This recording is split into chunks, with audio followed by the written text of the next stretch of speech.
So last week, the Scion of Elemental Evil supplement was released, and I somehow missed it. In case you did too, it's a very short adventure based on the original Temple of Elemental Evil from the 1980s. But all that is beside the point. What was the most interesting to me about this was the release of the updated monsters that it included. The module contains 13 new or updated creatures, which is very exciting since it's through things like this that we're finally able to fill in some of those gaps about character power in 2024. If you've been keeping in the loop, the general sentiment around what most of us have seen with the new 2024 Player's Handbook is that characters seem much more powerful on average than their 2014 counterparts were. Whether it's because of new or updated spells, class features, feats, subclasses, species, and mechanics changes, regardless, just about everything seems stronger than it did before. But that was always balanced against the notion that monster power was staying roughly equivalent. Well, now we're starting to see more of that story, and to be upfront, some of these creature updates look absolutely terrifying. So let's dive into the new creatures in the Scion of Elemental Evil and take a look at some of the new monster designs to get a better idea of what we're going to be going up against next year. We're going to go through them all alphabetically, and then I'll share some final thoughts at the end. Before we jump in, a quick thank you to all of my members, especially my newest member, Drafty, in the Warrior tier, as well as Julian, Corell, and Finiki in the Champion tier, and of course Jackal3 and Jumpy Sonic Bear in the Hero tier. Your support helps me get one step closer to making this all a sustainable thing, so truly, thank you so much. I'll put both versions of the monsters on screen so it's easy to directly compare one against the other. Beginning with the Berserker, at first glance, it doesn't look like a lot has been done here. All the abilities, health, AC are all the same. The most obvious change here is that the old Reckless feature has been removed. That caught me a little bit off guard, as at first it seemed like it would make the creature significantly weaker. It's a strong ability that comes with the downside of being able to be used against you. But then I noticed that the Great Axe attack is just always made at advantage if the creature that it's attacking isn't at full hit points. This actually seems kinda wild, but as far as the design goes, it's interesting because there is some give and take here. With the 2014 Berserker, you could opt to always use Reckless, like any self-respecting barbarian would. But again, it came with the obvious downside of making you potentially much easier to kill. Now, this is a unilateral benefit that only the Berserker gets to take advantage of, but it's unlikely that they'll be able to use this during the first round of combat, assuming of course that everyone enters it with full hit points. But if say they have a caster that's able to put on some AoE damage and a few hits before the Berserker even gets their turn, well, then this can be pretty devastating pretty quickly to a low-level party, which, considering this is a CR2 creature, is pretty likely. It also enables multiple Berserkers to work well in tandem with each other or with backline casters and potentially create a minigame of your party healer trying to keep everyone topped up. I think on average, this guy will also hit harder and die less quickly. I like it a lot. Moving on to the Cultist, this little guy in a funny hat has also received some subtle adjustments.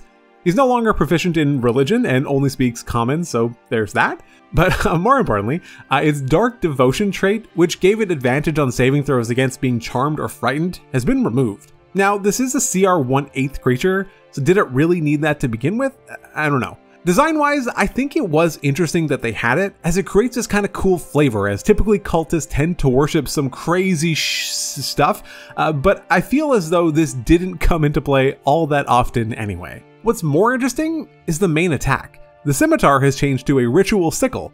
Okay, the damage die went down from 1d6 to 1d4, but the average damage has remained the same since they've added a +1 flat necrotic damage on top of the hit. What this has done has actually raised the floor, but also lowered the ceiling. In 2014, the damage could have been between 2 and 7, but now it's a minimum of 3 and a maximum of 6.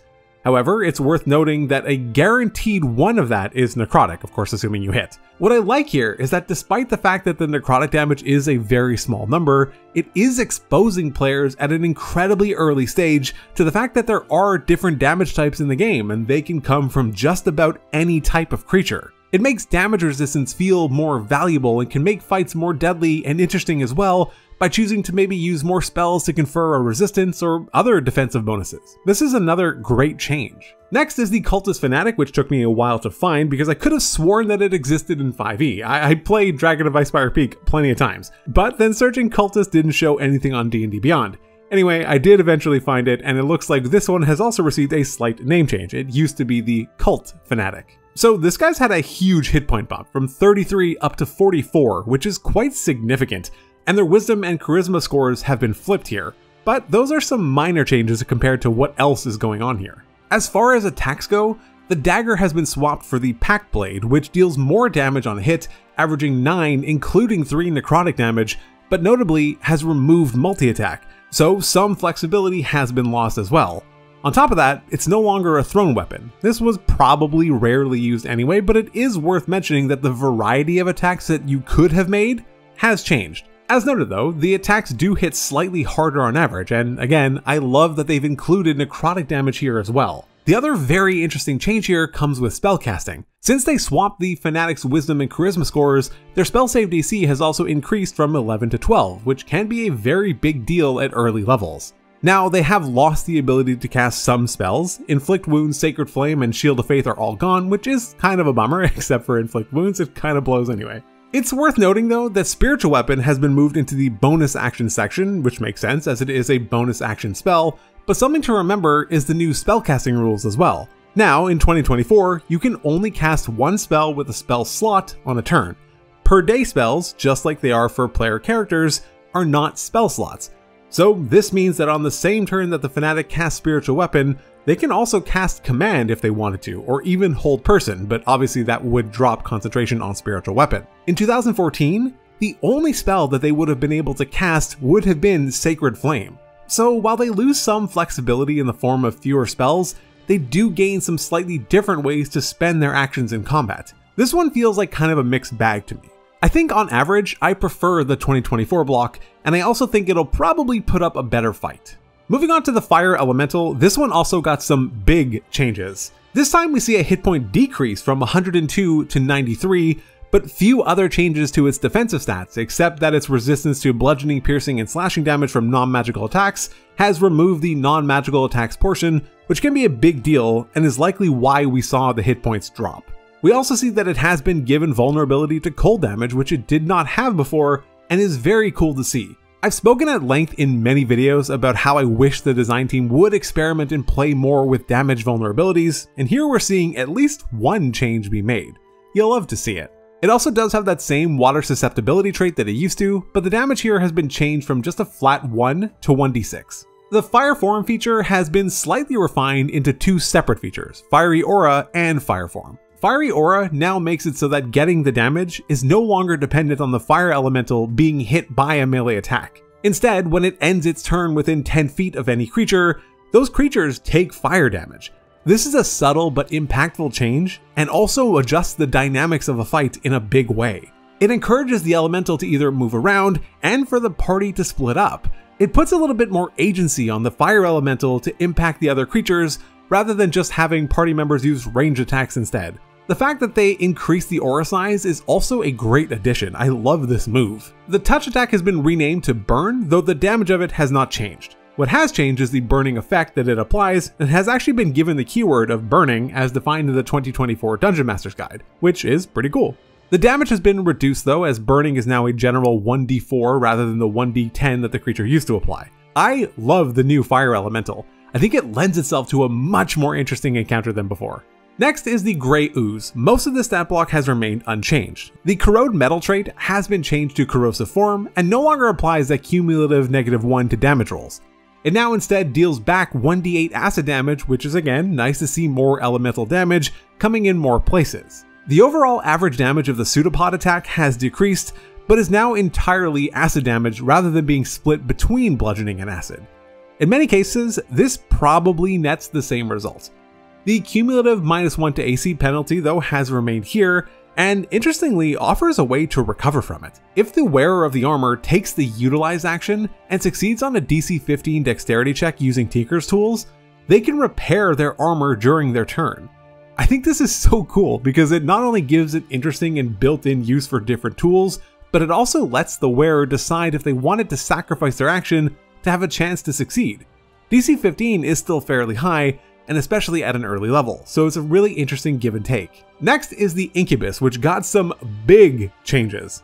Firstly, just processing this new block is so much easier. There's way less text, and it's just much easier to parse. Anyway, its resistances have swapped Lightning for Psychic, but it's also dropped entirely the resistance to bludgeoning, piercing, and slashing. But don't worry, it definitely compensates for that. The telepathic bond trait is gone entirely, and the shape change trait has instead been replaced by two things. After a long rest, the Incubus can instead change into a Succubus and use that stat block instead, but it can also just cast Disguise Self at will. Wait, the Incubus has spellcasting now? It sure does. The Incubus can now cast Charm Person at will, which has both pros and cons in comparison to its previous Charm ability. Now, a successful save doesn't make the target immune anymore, but the spell is concentration. More importantly though, it can now cast Hypnotic Pattern. Granted, it's only once per day, but this is a huge spell that can easily let the Incubus get away entirely or potentially slow down the encounter and deal with party members one at a time. Even more substantial changes though come to the attack actions. Gone are the form-specific attacks and the Draining Kiss, which relied on already having charmed a creature or having a willed one available. It's now been replaced with a multi-attack for Nightmare Touch, which deals psychic damage and causes the target to not benefit from short rest for 24 hours, or until the Incubus dies. There are so many ways that you can combine the curse from Nightmare Touch with the ability to charm or otherwise knock unconscious, including through the Nightmare bonus action, and then run away, regroup, and get the drop on the party when the Incubus is more recovered, or with some of its own allies. This is a creature that I've always wanted to use a lot more, and I've always just found it so restrictive. This new version though, not only is it easier to run, but it's more devastating and still has great combo potential. These are incredible updates. Since we just talked about the Incubus, we'll move out of alphabetical order for a second and we're going to quickly go over the Succubus. Many of the changes are the same here, but again, my goodness did they make this thing more effective. Notably, the Succubus retains Draining Kiss, but unlike in 2014, it has so many more effective ways to charm a creature rather than just relying on its old charm action. Now, like the Incubus, it has access to Hypnotic Pattern and Dominate Person, which it casts at 8th level and at will. Both of these are extremely potent charm effects that combos so nicely with Draining Kiss. I also love that this stat block is now very distinct and very different from that of the Incubus. Her multi-attack though is just so versatile. Being able to make 2 Fiendish Touch attacks and cast Dominate Person is insane. But it can also swap one of those Fiendish Touches for a Draining Kiss instead. This is such an incredibly powerful combination of moves that the Succubus can take. Again, much like the Incubus, here they took the designs of 2 incredibly flavorful and potentially powerful enemies and made them so much easier to use, retained their combo abilities, and made them hit harder. If this is the new standard for a CR4, we should all be scared. Alright, going back in order and to a more simple one, the Knight. A lot of this is the same, but probably the most noteworthy thing is many of the flavorful but simultaneously useful features have been removed. The Brave trait, which gave the Knight advantage on saves against being frightened, is gone, as is the Leadership action, which allowed it to potentially boost an ally's attack or saving throw roll by 1d4 for 1 minute. I don't really have a good suggestion as to why these are gone, aside from the fact that perhaps most people weren't remembering to use them, but they were all things that contributed to the creature having a CR that it does. But if it's not using those abilities, well, then the CR kinda deflates a bit. This is probably part of why a lot of creatures didn't really feel like they were hitting at the appropriate CR. So to compensate for removing those abilities, they made its attack actions way more potent. Where the 2014 multi-attack action only allowed for 2 melee attacks to be made, it made the ranged attack feel like a very subpar option. The new Knight still allows for 2 attacks to be made, but between both the Greatsword and the Heavy Crossbow in any combination. In addition to that though, the Greatsword deals an additional 1d8 radiant damage, but the Heavy Crossbow got a massive glow up, going from 1d10 piercing and only getting 1 hit per round to 2d10 piercing plus 1d8 radiant and making potentially 2 attacks per round. In 2014, assuming you hit with your Heavy Crossbow, you would average 5 damage. That's it.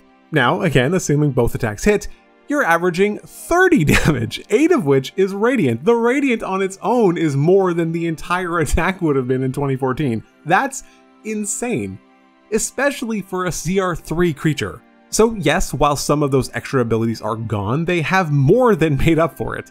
I'll share some more thoughts on this at the end of the video though. Next up is the Ogre, and there really isn't a lot to say here. The only change that it got is a hit point bump from 59 to 68, which might not sound like all that much, but in the context of being a CR2 creature, a 15% health bump is not insignificant at all. The next two, the Pirate and the Pirate Captain, are a bit weird since we don't have any direct comparison for them. There was a CR1 Pirate First Mate from Ghost of Saltmarsh, but it's different enough that I don't think it was a template for it, and the Pirate Captain, also from Ghost of Saltmarsh, was CR2. This one is CR6, so they're not really comparable at all. Starting with the regular pirate, it's a solid CR1 creature, 14 AC, 27 hit points, but what stands out here is the multi-attack, which, while it does certainly exist at CR1, is not particularly common, so this bumps up its potency immediately. On top of that though, it has a charm ability, Enthralling Panache, which it can swap for one of its dagger attacks during its multi-attack. This can be incredibly useful to temporarily prevent an enemy from attacking you. I love seeing especially low CR monsters get greater flexibility and not being strictly relegated to, I swing my sword. Next is the Pirate Captain, which is noteworthy if for no other reason than it's wielding a pistol. Firearms were extremely uncommon in the 2014 rules, and off the top of my head, I'm not actually sure there were any creatures in the original monster manual that wielded one. Someone can let me know if I'm wrong about that though, I probably am. The multi-attack is both good and flexible here, offering 3 attacks of the pistol and rapier in any combination, and the rapier also granting itself a source of advantage on a hit is really good if you land it on the first hit. What's worth mentioning here is that the advantage that it grants is not necessarily on the target hit by the rapier, it's just advantage on the next attack roll. So you could hit a target in front of yourself with it and then shoot a backline caster or something at advantage. That's really strong and is also not limited to once per turn either. Like the pirate, it also has a charm effect, but this is triggered on a bonus action and has no limit, so the pirate doesn't need to sacrifice an attack for it either. I can easily picture a pirate slinking around a ship, stabbing with his rapier, charming another creature to not get attacked, firing pot shots at ranged party members, and then going back for another sword attack at the end. There's just so much that you can do with this attacker. It gives me very high hopes for some more enemies. Lastly, its riposte reaction. Not only does it add to the captain's AC, but it also grants an additional attack. The Pirate Captain is definitely a powerful foe. Next is the Stone Golem, which is so much stronger, it's barely recognizable. It got an AC boost from 17 to 18, and a hit point boost from 178 to 252. Honestly, even if they changed nothing else, that would have been significant. But they kept going. The distinction about adamantine weapons and its resistance is gone, but everything else here is kind of the same. The big changes come from the actions. It still has multi-attack, but now it doesn't just have a slam attack, it also has a ranged option, Force Bolt. Let's start with the slam though. The damage has changed from 3d8 plus 6 bludgeoning to 2d8 plus 6 bludgeoning plus 2d8 force damage. This not only increases the average damage on successful hits from 19 to 24, but it also includes an alternate damage type. Again, they probably could have stopped there, but they didn't. Force Bolt is a new ranged option with a 90-foot range and deals 4d12 force damage on a hit. Again, remember that the multi-attack is flexible. The Golem can make 2 Force Bolt attacks if it wants, or 1 Force Bolt and 1 Slam. This is so strong, and again, they could have stopped here, but they didn't. The slow ability that it used to have has remained, but this time rather than it just being the effect of the slow spell, but on creatures within 10 feet of you, now it just straight up casts the slow spell, which means that the range has gone from 10 feet to 120 feet. I think it should be pretty clear here that the Stone Golem is no joke and can seriously put the hurt on an unprepared party. Yes, it is CR10, but this actually feels like CR10 now. And finally, we have the Tough Boss, which again does not have a comparison. It has an AC of 16, hit points of 82, it's got pack tactics, a powerful multi-attack which also includes both a melee and ranged options, and the Warhammer even has an integrated push ability into it. There isn't too much to say about it other than the fact that it just feels like a solid creature, especially for its CR. What we're seeing here in regard to monster design is, to be honest, a dramatic shift, much more of one than I expected. One of the biggest pitfalls of monsters in 2014 was that in many cases, you kinda had to know how to run them. You had to know when to use certain attacks or spells or abilities, or the party could very easily steamroll even some very high CR creatures. And even when you did know how to use them, they didn't always hold up.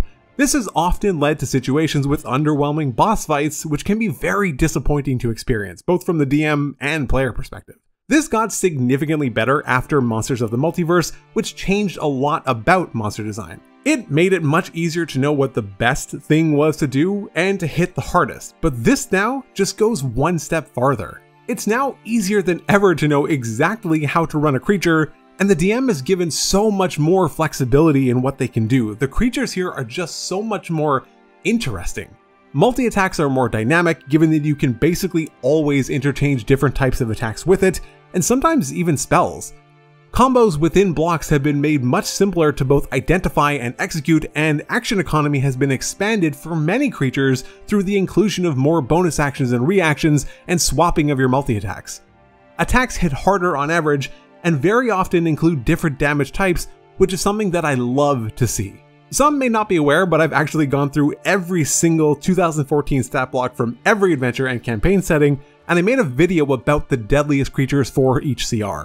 The thing about 2014 era creatures was that there was just so much variance, even within challenge ratings. It was ridiculous. If what we're seeing here is indicative of what we're getting with the 2024 Monster Manual moving forward, which I suspect that it is, it looks like basically everything will be moving into that upper echelon of powerful, which is pretty nuts. So to come back to the original point, yeah, players are getting more powerful, but it looks like monsters are also getting a lot more to offer. Not only are they just seemingly stronger in a straight up fight, but they look like they're offering so many more tactical elements that can also hopefully lead to combat that is more dynamic and fun and interesting, but without taking much longer to run. I say this every time I talk about monsters on this channel, but I am now more excited than ever to get my hands on the 2024 Monster Manual. So let me know what you think about the new monster designs, check out some of my other D&D videos, but otherwise, take care.